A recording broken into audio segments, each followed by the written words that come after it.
Hi everyone, my name is Mark, and today we're going to take a look at another horrible case with you. Ashley Harmon was a beautiful, smart, high-energy person.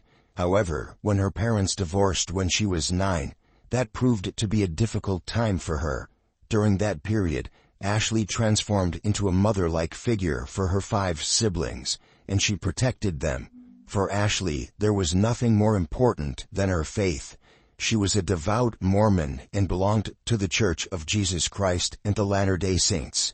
When times got tough for Ashley in her life, she always relied on her faith in God. Her faith provided her with strength and solace in even the most challenging situations. Ashley's unwavering belief in God gave her a sense of peace and resilience, enabling her to overcome obstacles and face any difficulties with determination and courage. In 2003, when Ashley was attending Utah State as a human development major, she met Emmett Corrigan, a philosophy student. Like Ashley, Emmett's parents separated when he was 10, and he struggled with the aftermath before finding solace in the Mormon faith. Although Emmett was not born into the Church of Jesus Christ and the Latter-day Saints, at the age of 17 he was baptized into the church in front of his family and friends. Ashley initially found Emmett to be cute, and he reciprocated those feelings. Emmett was drawn to Ashley's intelligence, and he found himself captivated by her from the moment they met. He shared with his closest friends that he knew Ashley was the one he wanted to marry. Their relationship progressed steadily, and several months after meeting during Christmas in 2008, Emmett proposed to Ashley. She happily accepted his proposal, and the couple set their sights on a wedding. Emmett and Ashley's wedding took place in a Mormon temple, and the ceremony was a testament to their shared beliefs. The newlyweds were overjoyed as they embarked on a new life together. Their marriage was a source of stability and happiness. The Mormon faith holds marriage in high regard and emphasizes its importance as a sacred and eternal union. Followers of Mormonism believe that the bond between husband and wife extends beyond this life and persists even after death. Divorce, while discouraged, is only allowed in extreme circumstances and under specific circumstances. In 2005, Ashley and Emmett welcomed twin daughters into their lives. They were overjoyed at the opportunity to become parents and experience the joy of parenthood. Emmett embraced his new role as a father, enjoying every moment spent with his little girls. Ashley, on the other hand, was thrilled to finally live the life she had always envisioned. At the time, Ashley and Emmett were attending college at Utah State University. They managed to find a good balance between taking care of their babies and pursuing their educational goals. Although there were undoubtedly difficult times, they relied on their faith and a love for one another to overcome any challenges they faced. With their unwavering determination, they persevered and continued to strive for a better future. In 2009, Emmett graduated from Utah State University with high honors, attended law school and passed the bar, which led him to pursuing a career as a bankruptcy attorney. During this time, Ashley decided to continue staying at home to care for their growing family. While Emmett focused on building his career, Ashley dedicated herself to managing the household and nurturing their 4 children. To the outside world, the Corrigan family seemed to have an ideal life. They lived in a beautiful house with multiple children and a fulfilling career for Emmett. However, appearances can be deceiving. In August 2010, Emmett began to feel the pressure to provide for his family. With 4 young children under the age of 5, the financial demands became overwhelming. Emmett made the decision to start his own business, specializing in criminal defense. One of Emmett's friends introduced him to Candy Hall, a paralegal who once worked for a criminal attorney and had a good reputation. Emmett and Candy met at a lunch date and hit it off, leading to Emmett hiring her for his criminal defense firm. Candy Hall, Emmett's assistant, was married to a man named Robert Hall. By all accounts, Robert "Rob" Hall was an amazing father and hard worker. When Candy was hired to work for Emmett Corrigan, she was excited. Initially, her husband and children were happy for her. As time went on, Ashley, Emmett's wife, began to notice changes in their marriage. Due to the stress of building a business and supporting their large family, Emmett's responsibilities weighed heavily on his shoulders. As a release, Emmett started to spend a lot of time at the gym working out. Going to the gym became like an addiction to Emmett, and he started to go at times when it wasn't convenient for his wife Ashley, who was home all the time with the 4 children alone. On January 15, 2011, Ashley and Emmett, despite growing distance between them, welcomed their 5th child, a son. However, Emmett's attentiveness towards their son differed from the dedication he showed during the birth of their other children. From the moment the baby came home, Emmett began spending increasing amounts of time away, sometimes overnight. In a conversation with her sister, Ashley confided that she was genuinely concerned about Emmett's activities. She feared he may be cheating on her. On the other hand, Emmett's assistant Candy Hall was also experiencing marital issues. Candy confided in a friend that her husband Rob was jealous of her working for a young and charismatic man like Emmett. The couple's constant fighting was taking a toll on their marriage. On March 6, 2011, Ashley and Emmett were celebrating their 7th wedding anniversary, but Emmett wasn't at home. Emmett informed Ashley that he was going to visit a bodybuilding convention, leaving Ashley home alone with the children. Her husband's behavior left Ashley feeling panicked and concerned about the state of her marriage. She wondered if there was something she was doing wrong as a wife that made Emmett unhappy. Divorce was not an option for Ashley, so she decided to endure this difficult period in her marriage with Emmett.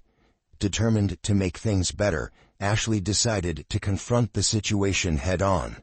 Several days later, on March 11th, Ashley woke up with a strong determination to create unity in her home. She knew she had to fix her relationship with her husband, Emmett. Ashley spent the entire day planning the perfect day, making sure that every aspect of it was perfect. She prepared his favorite meal, cleaned the house, and ensured that the children were on their best behavior. Because Emmett was due home from work at 6 p.m., Ashley had the table set and ready to greet him. However, he didn't arrive until 2 hours later. When Ashley went to meet Emmett with a kiss, he turned away from her. Despite Emmett's coldness and the distance that had formed between them, Ashley was resolved to make her husband love her again. She knew that their love was worth fighting for, and was determined to do whatever it took to rebuild their relationship. 2 hours after Ashley had finished preparing their dinner, the whole family gathered around the table to eat. Emmett, however, claimed that he was not hungry, despite his wife's evident effort and attention to detail. Ashley had clearly invested a significant amount of time, thought, and love into the meal, but Emmett's lack of interest left Ashley feeling disappointed and hurt. As the rest of the Corrigan family enjoyed their meal, Emmett suddenly stood up, announcing that he needed to drive to Walgreens. He insisted that he would be right back, seemingly oblivious to Ashley's growing concern. Ashley realized that there must be something else going on behind Emmett's actions, and she pleaded with him to stay and connect with her. She reminded him of the importance of their family. However, Emmett's response to Ashley's pleas was harsh and dismissive. Emmett told her that she should not tell him what to do, and then proceeded to leave the house, leaving Ashley feeling confused and hurt. On that same day, another problem was brewing in Emmett's life. His assistant, Candy, and Rob Hall, her husband, had reached the breaking point in their marriage. Rob was packing his things and made the decision to leave their home. Despite their love for each other, Rob believed that it was best to remove himself from the situation and start anew. That evening, Rob called his daughter and asked if she was out in Candy's car. His daughter informed him that she was not. Several minutes later, Rob's daughter drove past Walgreens and noticed her mother's car in the parking lot. Not giving it much thought, she promptly called her father to inform him of her discovery. Rob's initial response was simply, "Oh, okay." Little did they know that this seemingly innocuous phone call was about to alter the course of two families forever. Meanwhile, Ashley laid in bed, her heart heavy with worry as she prayed fervently for her marriage to work. She had continued to text and call Emmett, desperately trying to reach him, but to no avail. Her gut was telling her something was amiss, and she couldn't help but feel a sense of unease. Around 10 p.m., a 911 call, alerting dispatch to reports of gunshots and a woman screaming in the Walgreens parking lot. The police quickly mobilized, unsure of what awaited them at the scene. Was this a random drive-by shooting? A drug deal gone wrong? A robbery? Or something else entirely? They had no idea what to expect as they cautiously approached the scene. When the first officer stepped out of the patrol car, his eyes were met with a chilling sight. A man lay lifeless on the ground. A second person, still alive but wounded, grasping his head in pain, was there as well. The injured man was rushed to the hospital with a gunshot wound, leaving the police with more questions than answers. Amidst the chaos, there was one woman who police wanted to speak with. Her name is Candy Hall, and she was present at the crime scene. Candy identified the men at the hospital as her husband Rob, and the man dead on the ground as her boss Emmett. Emmett had been shot twice in the head and chest. Not long after Emmett was found dead at the Walgreens parking lot, Ashley, his wife, was woken up to knocking on her front door. When Ashley answered the door, she saw police officers outside who told her that her husband Emmett was dead. He had been shot and didn't make it. Ashley was stunned and inconsolable. It had no idea what could have happened that led to this.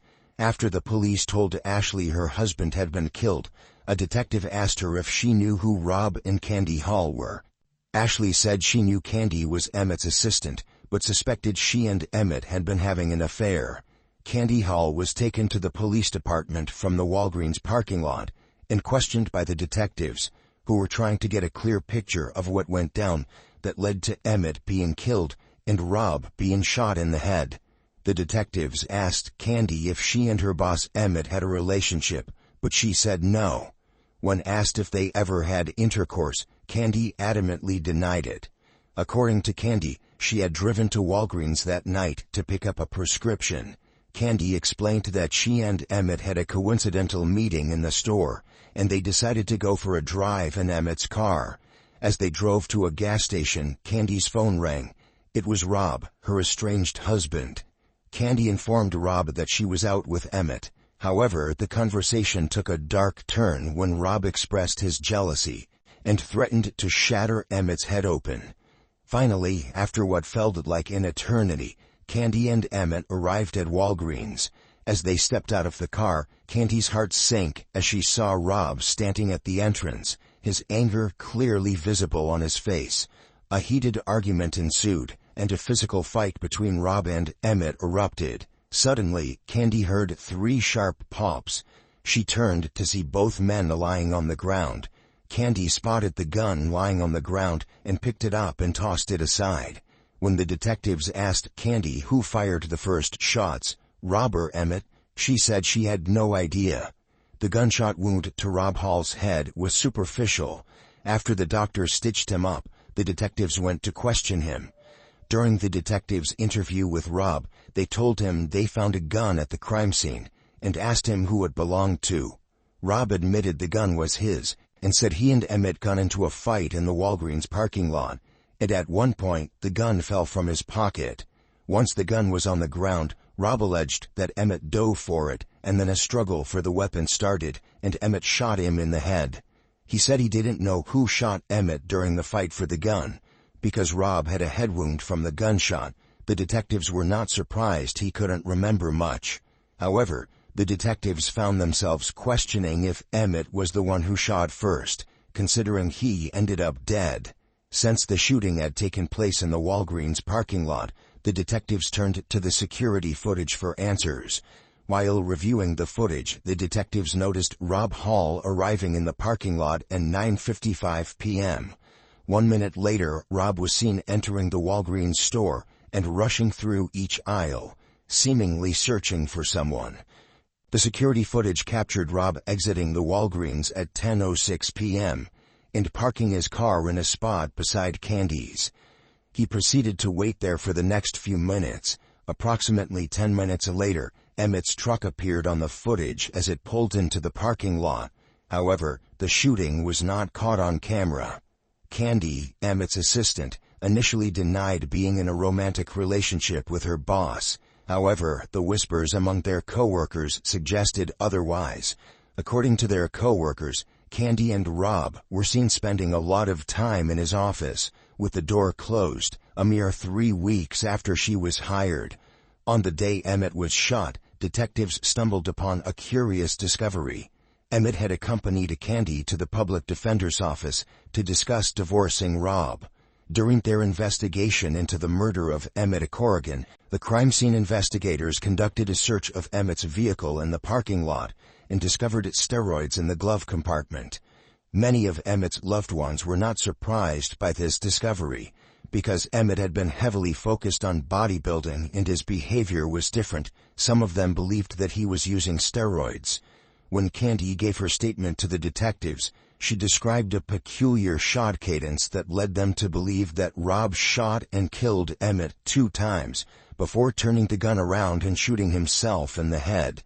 This evidence was sufficient for the detectives to obtain an arrest warrant for Rob Hall, charging him with first-degree murder. Rob Hall was subsequently arrested and charged with the murder of Emmett Corrigan. The consequences of Rob Hall's actions were severe. If convicted of first-degree murder, he faced either life in prison without parole or the death penalty. When it came time for Rob Hall to stand a trial for the murder of Emmett, Ashley, Emmett's wife, hoped that the trial would bring some closure to her grieving process. Ashley believed that obtaining answers about her husband's affair and death would provide a sense of closure. Prosecutors alleged that Rob was angry at Emmett for having an affair with Rob's wife, Candy, and blamed Emmett for running his marriage into the ground. According to the prosecution, Rob shot Emmett and then decided to take his own life. However, Rob Hall's defense told a different story. Rob's attorneys claimed that Emmett was the aggressor on the night he died. They alleged that Emmett had a history of steroid abuse, and somehow during the altercation, Emmett got hold of Rob's gun and shot Rob, before Rob regained possession of the weapon and killed Emmett in self-defense. One of the key witnesses in Rob Hall's trial was his wife, Candy Hall. Candy's testimony during her husband's trial slightly differed from the account she gave to the police on the night Emmett was killed. While on the witness stand, Candy claimed that instead of hearing 2 gunshots in quick succession followed by another, she heard a pop, then 2 more fast pops. This new version of events favored the defense's argument that Emmett shot Rob Hall first, before Rob got the gun back and shot Emmett 2 times, killing him. The prosecutors needed to convince the jury that Rob, and not Emmett, was the shooter in the Walgreens parking lot. To support this theory, they presented forensic evidence alleging that the type of weapon used to kill Emmett and wound Rob accumulates a significant amount of gunshot residue, GSR, after it has been fired. Following the shooting, investigators performed a gunshot residue test on Rob and Emmett. The results of the test showed that Rob's left palm contained 32 GSR particles, while his right palm had 23 particles. On the other hand, Emmett had 1 GSR particle on his left hand and 0 on his right. These test results indicated beyond a shadow of a doubt that Rob was the one who fired the gun 3 times. Emmett never had possession of the weapon, according to the forensic evidence. After careful consideration, the jury found Rob Hall not guilty of first-degree murder. However, they did reach a unanimous decision that he was guilty of second-degree murder. This determination meant that the murder was not premeditated. The judge presiding over the case sentenced Rob to 30 years in prison. Rob will be eligible for parole in 2028 when he is 58 years old. Despite the conviction, Rob has maintained his innocence and appealed his conviction. In 2021, Rob Hall's conviction was reaffirmed by the Idaho Supreme Court, denying him a retrial. Candy Hall was arrested and criminally charged 2 months after Emmett's murder with embezzlement for allegedly stealing money from the attorney who employed her before she started working at Emmett's office. The embezzlement charges were unrelated to Emmett's murder. Candy pleaded guilty to grand theft, a lesser charge than the original embezzlement allegations. She was sentenced to a term of imprisonment and was released in 2014 on parole. However, she currently remains on probation until 2026. In a candid interview with Dateline, Candy Hall expressed deep feelings of guilt regarding the incident and admitted that much of it stems from the impact it has had on her relationships with her children. The strain in these relationships has deepened, and she expressed her uncertainty about how they will be able to navigate through the lies she told to their family. Candy expressed her hope that one day she will be able to prove to them that it was all a regrettable mistake. Ashley faced a challenging journey in coming to terms with the fact that her husband, Emmett, was murdered by his lover's husband. In a 2015 interview on Dr. Phil, Ashley came face to face with Emmett's lover, Candy Hall, for the first time. Despite the emotional pain she felt, Ashley was determined to move on and create a new story for her life. As a result, she made the decision to close the book on her old life and move forward.